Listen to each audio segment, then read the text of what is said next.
Գյուրջան Կասկադ, հասանելի բնակարաններ 65 ամիս մարման ժամկետով։ Տիկին դատախազ, հարցս վերաբերում է 2020 թվականի 44-օրյա պատերազմի և այնուհետև պատերազմից հետո նրա հանգամանքների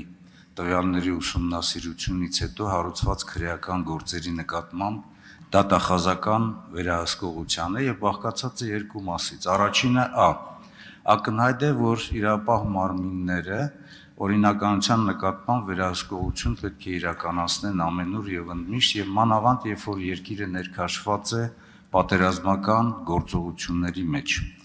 Ինչ է արել դատախազությունը, արդյոք դուք ուսումնասիրել եք օրինականության պահպանման ուղղությամբ իրականացված այդ աշխատանքներում, և երկրորդը ակնհայտ է, որ հայրենիքի համար մարտնչում են ոչ միայն բանակները, այլ նաև ամբողջ պետությունը և իշխանության բոլոր թևերը։ Ըստ էության,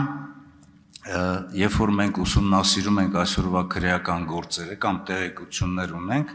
ակնհայտ է, որ քրեական գործերը մեծամասնությամբ հարուցված են միայն բանակի, հատկապես օպերատիվ օղակի սպայական զինծառայողների նկատմամբ, բայց երբ որ երկիրը ներքաշվում է այդպիսի գործողությունների մեջ, նրա պաշտպանության համար խնդիրներ ունեն և օրենսդիրը, խնդիրներ ունի հատկապես և գործադիրը, որը որ պետք է թիկունք կանգնի, թիկունքում լինի բանակի և ապահովի բոլոր գործառույթները արտաքին և ներքին ոլորտում և ակնհայտ է, որ նաև ոչ ադեկվատ գործողությունների Հայաստանի որոշ անձանց ղեկավարության շնորհիվ է, որ Ադրբեջանը հանցագործություն է կատարել և պատերազմի սանձազերծման գործողություններ է իրականացվել։ Երկրորդ հարցը դրանից ելնելով, ուսումնասիրել եք արդյոք, ավարտում եմ, ուսումնասիրել եք արդյոք քրեական գործերի որ տոկոսն է վերաբերում բանակին, զինծառայողներին, որ տոկոսը մնացած ոլորտներին։ Շնորհակալություն, պարոն Օհանյան, մենք առանձին բաժին ունենք զինվորական դատախազության գործունեության վերաբերյալ, դա 82-ից 92 էջերում է զետեղված մեր հաղորդման, քանի որ հասանելի է, ես չեմ ներկայացնի այն տվյալները, որոնք կան, բայց 44-օրյա պատերազմի մասով եթե հետևում եք դատախազության հրապարակումներին, գործը դատարան ուղարկվելիս մենք դրա մասին հրապարակում ենք և նաև գործերի մեծ մասը մի քանի բացառություններով հրապարակային դատաքննության շրջանակներում են իրականացվում և շատ ակտիվ լուսաբանվում են լրատվամիջոցների կողմից։ Ունենք օրինական ներողություն մեղադրական դատական ակտեր արդեն մի շարք դրվագների հետ կապված և ունենք ավարտական փուլում գտնվող վարույթներ, որոնք վերաբերում են տարբեր պաշտոններ զբաղեցնող զինվորական ծառայողների կողմից կամ անփութությամբ կամ դիտավորությամբ կատարված արարքներին։ Այս առումով ենթադրում եմ օրինականության վերաբերյալ ձեր հարցը վերաբերում է, թե ինչպես է իրականացվում, հետևել ձևաչափով։ Միջդատական վարույթի նկատմամբ օրինականության հսկողության շրջանակներում դատախազը, եթե ապացույցների ծավալը բավարար է համարում գործը դատարան ուղարկելու համար, մեղադրական եզրակացությամբ ուղարկում ենք դատարան։ Մենք այստեղ շատ ուշադիր ենք, որպեսզի զգայուն տեղեկատվություն չհրապարակվի, հաշվի առնելով ոչ միայն վարույթի շահը, քրեական գործի շահը, այլև մեր անվտանգային հարցերը և հրապարակում ենք այն դեպքերում, երբ դա կանխարգելիչ նշանակություն կարող է ունենալ հետագայում նմանատիպ արարքները բացառելու համար։ Թվային, քանի որ ցուցանիշ եք ուզում, հասկանալի պատճառով չեմ կարող ձեզ տոկոսային հարաբերություն ասել, որտև այս պահին չեմ կարող գումարել հանել, բայց ձեզ գրավոր կուղարկենք, թե զինվորական հանցագործությունները մեր ընդհանուր հանցավորության մեջ ինչ թիվ են կազմում։ Ենթադրում եմ ձեզ մոտ տպավորություն է, որ բացառապես զինվորական հանցագործությունների վերաբերյալ գործերն են ավարտում, բայց ես ենթադրում եմ դա ձեր մասնագիտական հետաքրքրությունների շրջանակով պայմանավորված, թվերը կհանենք ձեզ կուղարկենք, բայց դրանք այնպես չի, որ կենտրոնացումը բացառապես բանակի վրա է։ Ընդհակառակը, մեր կենտրոնացումը բանակը տարբեր ոտնձգություններից զերծ պահելու վրա է և բանակում տարբեր հանցագործությունների կանխարգելման վրա է, ու դա է պատճառը, որ ես պարբերաբար գնալու եմ սպայական կազմի հետ հանդիպման ու պարզ քննարկման ձևաչափով փորձելու եմ հասկանալ, թե ինչն է պատճառը այդ ոչ կանոնադրային հարաբերությունների, որ կա բանակում։ Ինձ համար գոնե քրեական վարույթների շրջանակում ակնհայտ է, որ հրամանի կատարման, հրամանի նկատմամբ պատշաճ վերաբերմունքի առումով մենք ունենք խնդիր, եւ դա հետևանք է զինվորական առաջնորդության եւ տարբեր ենթամշակութային մոտեցումների բախման։ Արձագանք։ Տիկին դատախազ, ըստ էության դուք իմ տված հարցերին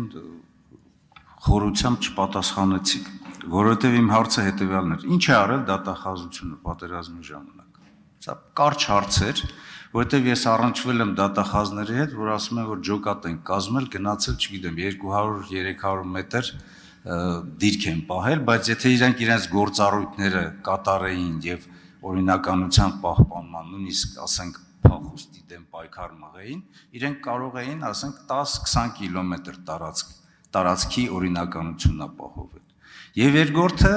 եթե դուք թվեր չեք ուզում ասել, բայց գոնե ձեր մեջ պետք է իմանաք, որ պատերազմում են պետությունները եւ պատերազմի ժամանակ հավասարաչափ պատասխան պետք է տան եւ օրենսդիրի, եւ գործադիրի, եւ նաեւ դատական համակարգի այն անձնավորությունները, որոնք այդ ուղղությամբ համապատասխան պարտականություններ ունեն։ Օրինակ խոսում ենք զինվորականների մասին, ավարտում եմ, պարոն Ռուբինյան, ներողություն։ Օրինակ նույն պաշտպանության բանակը 283 կիլոմետրից 265 կիլոմետր է պահել, հա, բայց պետությունը ոչ մի բան չի արել այն մխրճված հատվածը, այդ ճեղքված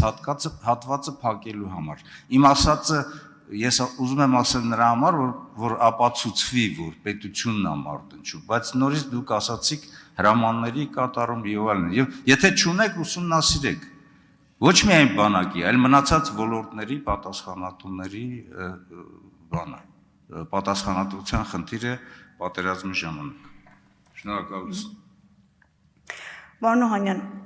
ես ենթադրում եմ ձեզ մոտ շփոթ է առաջացնում ռազմական ոստիկանության գործառույթների եւ դատախազության գործառույթների տարանջատումը։ Դատախազությունը միջդատական վարույթի օրինականության նկատմամբ է հսկողություն իրականացնում։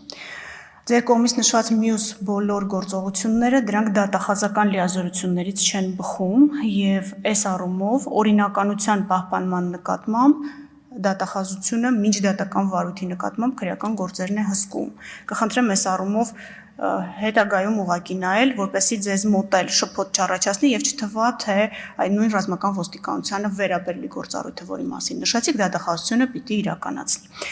Մենք քրեական վարույթի շրջանակներում մեղադրանք ենք ներկայացնում դատարան, մինչ այդ հաստատում ենք մեղադրական եզրակացությունը։ Եվ ես բնավ չեմ ուզում չներկայացնել, ես ասացի, որ ես հիմա չեմ կարող ուղղակի բացել ու սկսել հաշվել, որպեսզի ձեզ պատասխանեմ, բայց գրավոր ձեզ կպատասխանենք ընդհանուր հանցավորության մեջ, ոչ միայն 44 օրյայի, այլև ընդհանրապես զինվորական ոլորտում կատարված հանցագործությունները ինչ թիվ են կազմում, 1 վայրկյան եթե կարելի է, եւ ես ձեր հարցը հասկացել եմ ու պատասխանում եմ դատախազական լիազորության շրջանակներում ու ուզում եմ, որ դուք էլ ինձ հարց ուղղելիս իմանաք, թե մենք ինչ գործառույթ ունենք։ Մենք ռազմական ոստիկանություն չենք, ինձ լավ գիտեք դա։ Չէ, օրինակ բերեցիք, ասում եք, որպեսի փախուստը կանխի եւ այլն։ Ջոկատ է կազմել, նոր ասացիք։ Այո, իսկ նախաքննության շրջանակն